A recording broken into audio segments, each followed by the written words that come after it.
continue with our focus on the pandemic and we move on to the second big conversation here at the 9 p.m. debate. The Supreme Court came out with its first order to the central government as far as the vaccination policy is concerned. We told you a few days ago how there were 10 big questions put across by the Supreme Court.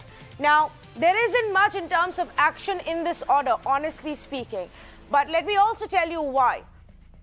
That's because the Supreme Court says they didn't get enough answers from the central government. That's because the Supreme Court says we are still waiting for more information. The information that you gave us wasn't enough. It doesn't even explain to us what the situation is. So again, via an order now, Supreme Court is actually trying to get the information out of the central government to understand what exactly went in your mind when you designed this vaccine policy. Yes. That is what the Supreme Court is having to do right now. Apart from saying that the vaccination policy seems arbitrary and this whole decentralization move and the dual pricing seems to be irrational, the Supreme Court has very clearly said in this order that they believe that vaccination is the center's responsibility in this case.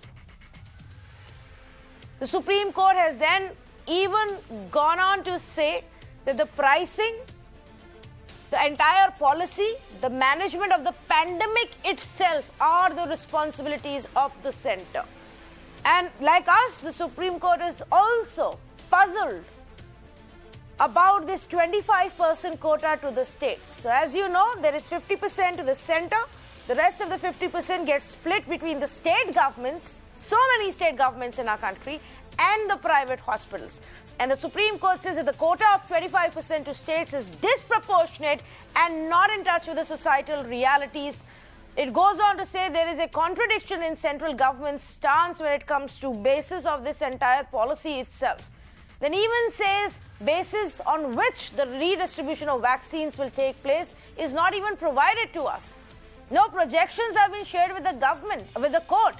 Imagine the Supreme Court having to say that we see the government seems to be reported in the media as to putting out some projections about how you will manage to vaccinate everybody till end of December, but you've not given us that data. And I wonder why that hasn't been given to the Supreme Court. So, they have now literally in a order, written order, penned down what they want the government to give them.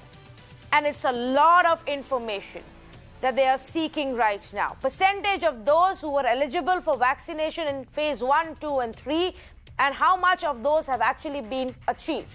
Percentage of those in rural India who have been vaccinated versus those in urban India who have been vaccinated.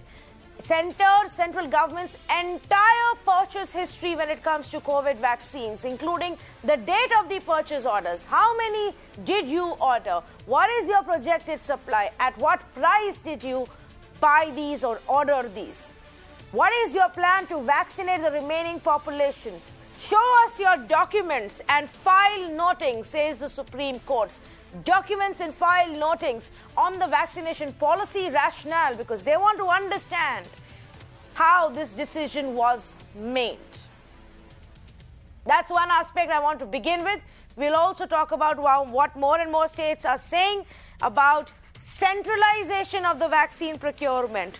Odisha Chief Minister after Kerala has now written to the centre and Prime Minister saying, please make the procurement of vaccines a central mechanism. Let the states control the vaccination part of it. But the vaccine makers aren't providing us the vaccines, so you need to step in. Should the centre go back to that system? Is one of the questions that I want to ask this evening. Charu Pragya of the BJP joins us, Wing Commander Anuma Acharya of the Congress Party joins us, and Mr. Binoy Viswam, Member of Parliament for the Rajya Sabha of the CPI joins us this evening as well. Mr. Viswam, let me start off with you. Kerala is also one of that states that is, you've passed a resolution in the Assembly calling for changes in the vaccine policy. Do you believe even now it would be good if we went back to a central procurement program?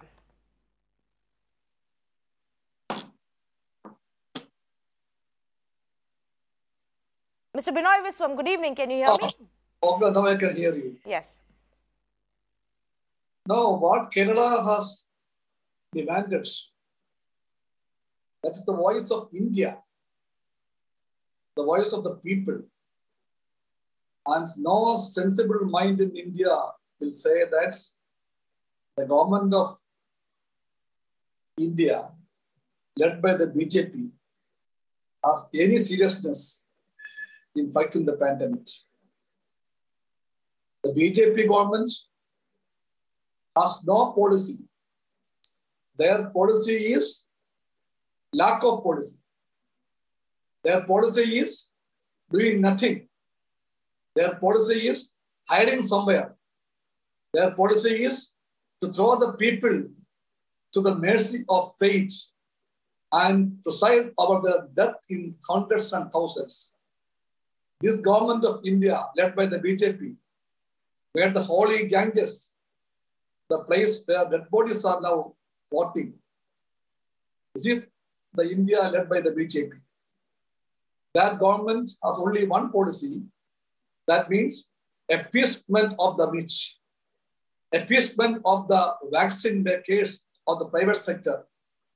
They want to assist the vaccine producers, Serum India or Biotech, whatever may be the name. The government of India is promoting their profit motives. Let me quote one sentence from Karl Marx. He wrote in Capital, the famous work. And that one sentence is very crucial today in this context also. He wrote, if strife and conflicts would bring profits, the capital will encourage both. The profit motive of the capital will encourage even strife and conflicts. Only one condition is there, whether they bring profits or not. This is the question now in application in India. If COVID brings profits, if death brings profits, if policy laxness brings profits, the rich, the plunderers, the looters, the corporates, they are for it. And this government, who is working as their servants and slaves, they are ruling this country for their profits alone. Yes. Let me say one sentence more. If the government is ready to spend 34,250 crores of rupees, everyone in India can be vaccinated. The policy should be free and compulsory universal vaccination. Okay. Free and compulsory universal vaccination. And the country needs only 34,250 crores for that. You look to the budget. The budget has a provision of 35,000 crores for vaccination. Where is that money? Well, Mr. Viswam, I understand what you're saying, but I mean, from where I see it, people who can afford to pay for it should be able to pay for it. But for the rest of the country, the responsibility is of the governments. How you share the burden between the state and the center, yes, is a matter of debate as well. But Charu Pragya, I mean, for the Supreme Court to now come out and put it in writing to say, please give us this information because we don't understand what is the rationale behind 10 of the decisions that you have taken. Really is a telling sign that there are too many questions and problems with this vaccine policy. Tanvi, everything which is said by the Supreme Court of India is held in utmost respect by both my party and the government of India.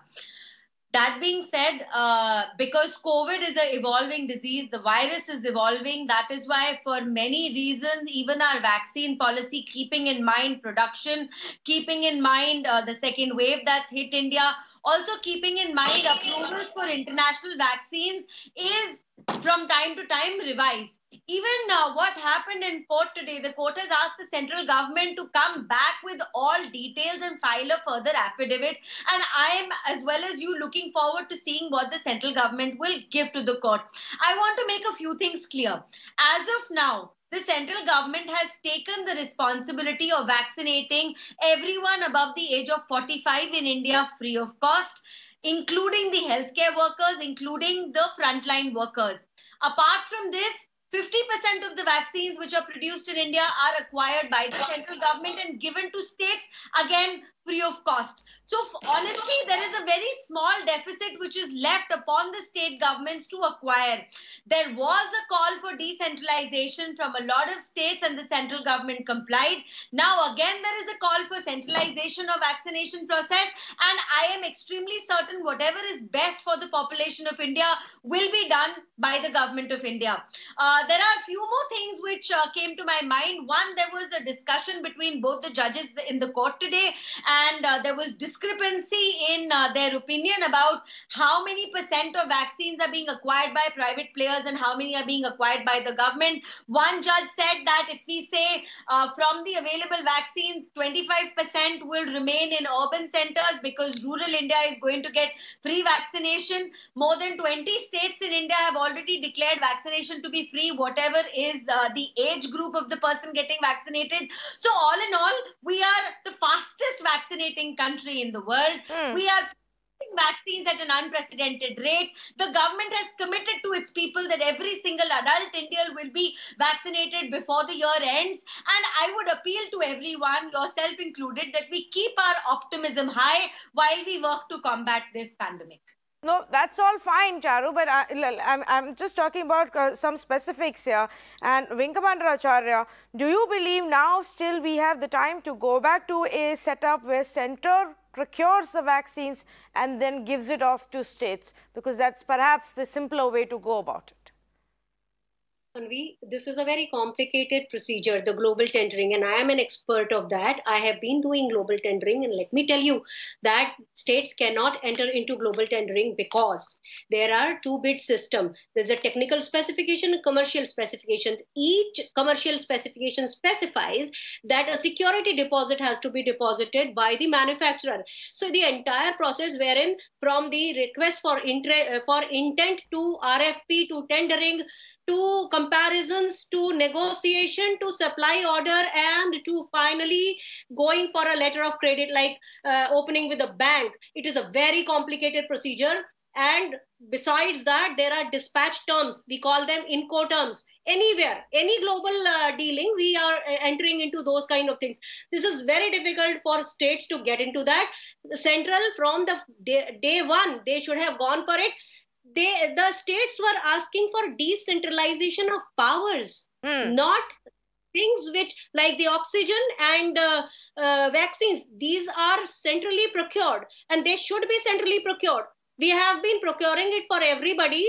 For 44 crore vaccination, we have the capability of doing that for ages, for a very long time. So this is central's responsibility. But unfortunately, center does not have a comprehensive document. This government doesn't believe in documenting anything. I have seen one press note on 27th May. One has come today. All this is without any date of dispatch, except for quantity. And not even, we don't even know what is the lead time of supply. This government, as soon as they allocate an item, they say the states have received it. So the government has a problem of not working in a real-time basis. And then other problems are already there. From the registration to administration of vaccine, there is a problem. So bloating and blabbering doesn't help. Here, this is a pandemic and India requires a proper consolidated work and a well-documented comprehensive policy as the Supreme Court has already demanded. Yeah, and I just want to highlight this again as I go across to Charu Pragya, that the Supreme Court has said the management of the pandemic, control of the spread of COVID-19, vaccine policy and pricing are the responsibilities, Charu Pragya, of the central government. And the central government, Tanvi, does not shy away from any responsibility which is its. But can I just backtrack a little bit and clarify a few more things? The central government has made its policy after consultation with experts. This policy has also been approved and applauded by WHO because seeing the size of our population and the limited availability of vaccines worldwide, we had to go and vaccinate those who needed the vaccine first, and then moving on to other sections. And seeing the way we have progressed so far, I'm sure everybody will agree we've done well. Another point of contention here is that the central government is taking responsibility for everything. I just gave you the breakup of how even now the majority of the responsibility lies upon the central government even now, and it's being fulfilled. But the state governments are not even wanting to take on a small amount of responsibility. In any case, let's wait for the affidavit to be filed. Another thing that I want to say is that where supplies etc. are concerned, the way other vaccines which come into India, they have to be tested. Today there has been a change in Indian policy, so very soon I think there is going to be more vaccines available in our country. Watch what you say there, Charu, and I'm just saying this because I don't want you to say something.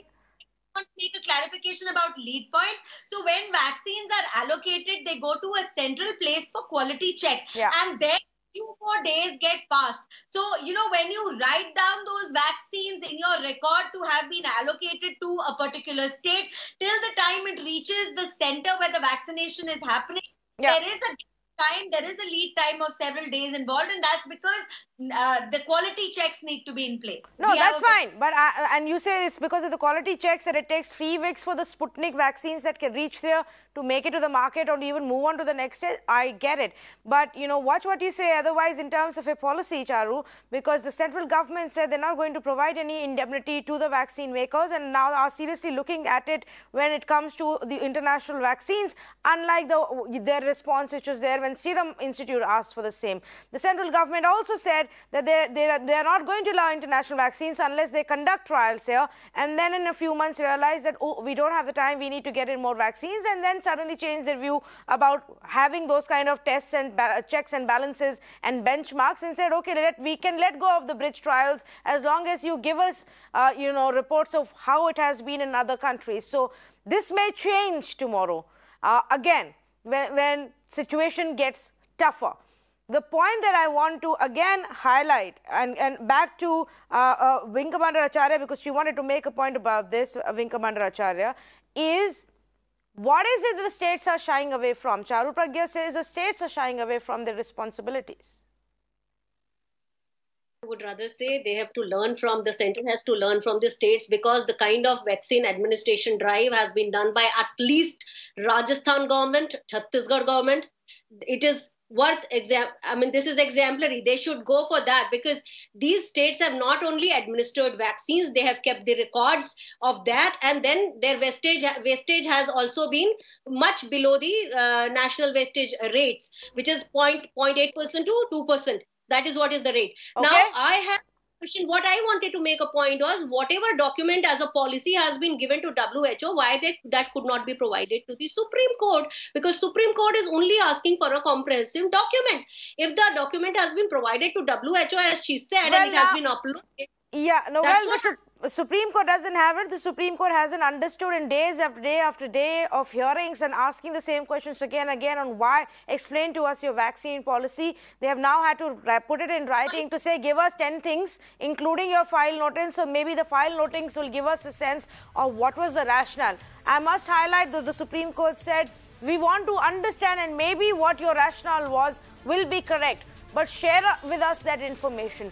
Give us information on what were your purchase orders, when did you make those purchases. If you are saying that the reason that you have a lower pricing and the states have a higher pricing is because you gave bulk orders, then why aren't you giving bulk orders right now for the entire country and saving everybody some money? It's a question that we've been asking here. The Supreme Court is now asking, what is the rationale behind saying that for the first 2 phases you will handle it and you will provide it at a certain cost, and in the third phase saying, okay, let the states do it and let private hospitals come and start charging people. The Supreme Court is now asking, tell us what is the extent of vaccination that has happened in urban areas versus rural areas, and justify your vaccine policy and what your projections are. The Supreme Court is even saying, you're going around making these projections about 216 crore across the country and promising that everybody will be vaccinated by year end, but you've not even given us those projections. Give us those projections and tell us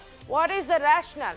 I am very keen to find out what is the rationale and to what extent the centre actually explains its rationale for 216 crore doses by the end of this year. Out of time. Thank you to our panelists. Thank you to our viewers.